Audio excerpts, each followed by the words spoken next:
Hey guys, the weekend is here again. More racing action coming at you. NHRA in Atlanta, IndyCar in São Paulo, and NASCAR rolling into Talladega. Let's start with IndyCar. This is the fourth year the series is raced on the streets of São Paulo, Brazil. A couple drivers to keep an eye on. Let's start with Will Power. Dominant usually in the past on road and street circuits. He's won the only 3 races that IndyCar has contested in Brazil, but almost unbelievably, he hasn't won a race, period, since Brazil last year. He's going to for 4 in a row, trying to end that losing streak on the streets in São Paulo. Also in Brazil, you always want to keep an eye on the Brazilian drivers in IndyCar. Hélio Castroneves, he's in the points lead. Tony Kanaan, the most popular Brazilian driver in their home country. Both those guys, always a threat to win, desperately want to win at home. Keep an eye on that. Finally, 2 guys that I'm going to be keeping an eye on, Takuma Sato, Marco Andretti.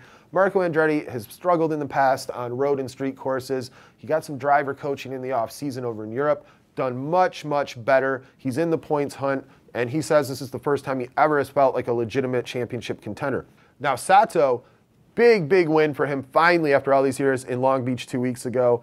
That could be a case of the first one's the toughest, and they just start rolling in from here on out. He's always lightning fast on these types of tracks, and I can't wait to see the battle in Brazil. Moving on to NASCAR, Cup Series at Talladega Super Speedway. Restrictor plate track, just like Daytona was to start the season.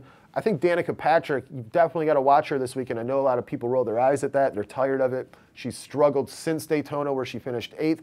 Clearly, she likes racing on the plate tracks, so Talladega might be her best chance for another solid result this year. Now, of course, another ongoing storyline, Penske Racing lost its appeal earlier this week for illegal or unapproved rear-end parts a few weeks back.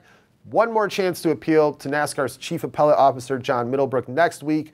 If it loses that one, that's going to be it for the car chiefs and a lot of key crew guys for 6 races for both Brad Keselowski and for Joey Logano. So this might be the last time for a month and a half that Penske can run those cars with its top guys behind the pit wall. Also in the same boat as Penske, Joe Gibbs Racing, the number 20 of Matt Kenseth, illegal connecting rod, or I should say underweight connecting rod from Kansas a little while ago. That team now has an appeal coming up next week. Same situation. It loses that and might get one more crack at it, but then those key crew members are going to be suspended for 6 weeks as well. So potentially exact same deal for Joe Gibbs and Kenseth. If it loses the appeal next week, bye-bye to those crew members and crew chiefs as well for the next 6 races. And of course, we've got to always talk about Denny Hamlin every week until he comes back, until he gets medical clearance from his injured back in California earlier in the season. He was a title contender until then. He's got to get back in that car soon to have any hope of making the chase for the championship this year.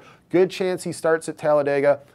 Brian Vickers will take over for him early on, but that car will get whatever points. Hamlin will get whatever points Vickers scores, but he's got to come back full-time soon. Otherwise, he's better off probably just hanging it up for the year, having surgery, coming back strong in 2014.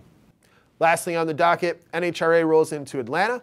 6 races into the season, 5 different winners in Pro Stock, 5 different winners in Top Fuel, and 5 different winners in Funny Car. Last weekend in Charlotte, Cruz Pedregon became the first 2-time Funny Car winner of the year, and I look for that to be just as competitive again this week in Atlanta. Anybody's guess who's going to come out in the final round eliminations. So that's it for this weekend. AutoWeekRacing.com has you covered with all the results, all the news, live as it happens. Catch all the latest auto enthusiast news at AutoWeek.com, in AutoWeek Magazine and iPad Edition. Talk with us on Facebook, YouTube, and Twitter at AutoWeek USA.